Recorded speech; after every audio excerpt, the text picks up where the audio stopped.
you find, are things moving at the pace you expected? Are they moving faster in some ways or slower in other ways? I'm curious. They're actually moving faster than I expected. And I thought that, you know, if we had to get clearance on things that would just take forever, you know, you can't just send out a statement if it has to do with American relations with another country. You've got to check with the people who work on that country and make sure you're in sync with them, that there isn't something going on that you don't know about. But people have been very receptive and very supportive.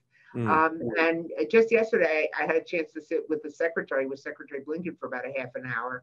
And he told me, you know, I told him what a privilege it was to be here working on that issue. And he said, we're very happy to have you here and you're making a difference. Couldn't ask for more after 2 months. That's pretty special. And he's, you know, it's interesting. He's sort of an Atlantist, right? Like he's grew up in Paris. He's very familiar from his own, I think, from, you know, family's experience with the cost of anti-Semitism.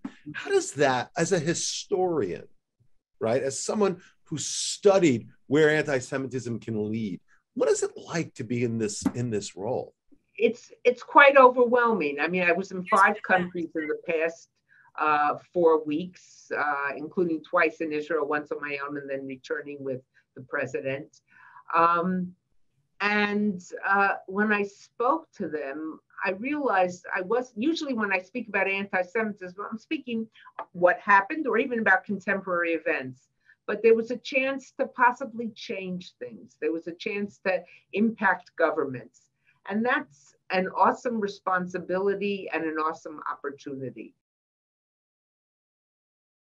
The Saudis were not ignoring the geopolitical crisis in Israel, the Israel-Palestinian, Israel-Palestine, however you want to describe it. But they're very serious about that, and they're very concerned about it. But one of the big changes we saw was an increased willingness to separate out the issue of anti-Semitism from the geopolitical crisis. And I heard that not just from government ministers, but I heard that from publishing editors of major newspapers, heads of publishing conglomerates, NGOs, etc. Now, just in case anyone is thinking that, you know, I think all is perfectly all right, no one is saying that everything is terrific in the Kingdom of Saudi Arabia and everything is perfect. But is there a change? Yes, there's a change. And when some people asked me before I went, first, I got 2 questions. Why are you going? And I said, because I'll go anywhere and talk to anyone who is serious about reducing anti-Semitism and addressing anti-Semitism. And I think the same thing can be said for you, Jonathan. I know you have and you do. And the second thing that people said to me before I left for Saudi Arabia, are they really going to be willing to discuss this issue with you? And I said, look, my title is Ambassador to Lipstadt, Special Envoy to Combat and Monitor Anti-Semitism. They know I'm not coming to talk about COVID and I'm not coming to talk about climate change. They know why I'm coming. And they were willing to listen and they were willing to hear. Not everyone is on board, I can assure you that, but that there has been a change is without doubt the case. Look, I'm going to say something which, again, the audience and you certainly not, Jonathan, don't know in the depth of your very being. Criticism of Israeli policy is not anti-Semitism. You and I were just in Jerusalem 2 weeks ago, and I had spent some days in Tel Aviv. You want to hear criticism of the Israeli government? Depending on who's in power. If a certain governments, you go into a cafe in Herzliya, Tel Aviv, you'll hear criticism. Another government is power, go into a cafe in Jerusalem, in certain parts of Jerusalem, you'll hear criticism. Go to the Knesset, you'll hear criticism. We're not talking about that.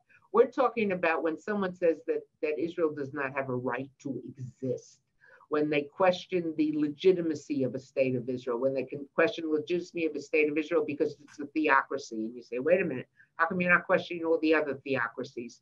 Or when they question, because they say, well, there were Palestinians here first, and Israel kicked them out. We're not going to get into the debate on the historical rectitude, but people say that. And they say, therefore, Israel has no right to exist. And you're tempted to want to say, and sometimes I do say, well, what about the United States of America? What about Canada and the First Nation? What about Australia and the Aborigines? What about New Zealand and the Maoris? I'm not saying that it makes it all right to do things to indigenous people at all. I'm not suggesting at all. But when someone has a singular focus only on Israel or only on the wrongs done by Israel, and Israel is a nation that does wrongs like every other nation, including our own, then you have to ask, what is this about? Why? I want to make sure that we get to hear a little bit, and the questions have been all about this, Ambassador, about your recent trip, both with President Biden and also to Saudi Arabia. Maybe you can just share a couple of highlights in the last Sure. What was also powerful to me was standing in the street, and I'm going to get verklempt as I tell this story, but standing in the street in front of the new AMIA building, the new Jewish Community Center in Buenos Aires at 9:56 last Monday morning. And each of us had been given a sign of a victim. I don't have my picture right here on my desk, but it's circulating in my office. I was given the picture of a little 5-year-old boy. His last name is Jesus, Jesus, clearly not Jewish. He was in the building. He was the last victim to be identified after the bombing. He was in the building with his mother, who was taking a special course on how to be a home health care aide.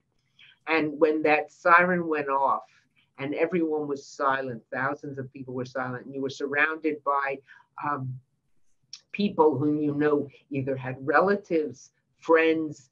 I met people who were in the building who had gone to a printer in another side of the building and therefore were saved. One woman who had gone to print something, that she went up to the roof of a part of the building that hadn't been destroyed, and her husband said, or adjacent building, and she called her husband and he said, I'm coming to get you. I'll meet you at the entrance to the building. And she said, there is no entrance, there is no building. That was a very powerful moment. And I've been at observances at Auschwitz with survivors, and this was just searing.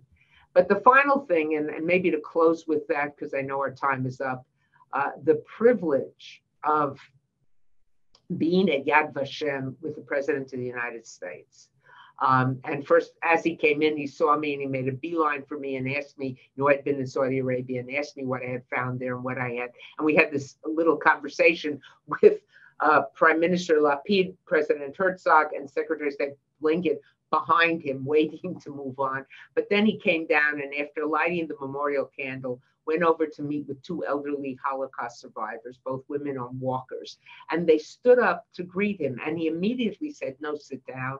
And then he got down on his knees to talk to them, and he spoke with them for 11 minutes. I can assure you that was not on the schedule. And it was so powerful. I don't care what your political orientation is. To watch that interchange, to watch him listening to their stories in not a perfunctory manner, but going on. And then finally, when he was finished, he introduced them to Secretary Blinken, who's, of course, as I mentioned earlier, whose stepfather was a Holocaust survivor. That was, I think, America at its best. And it was deeply touching, not just to those of us gathered there in the Hall of Memory, but to Israelis throughout the country and to many, many other people throughout the world. And I was privileged to be standing 2 feet away from it. And that was pretty amazing.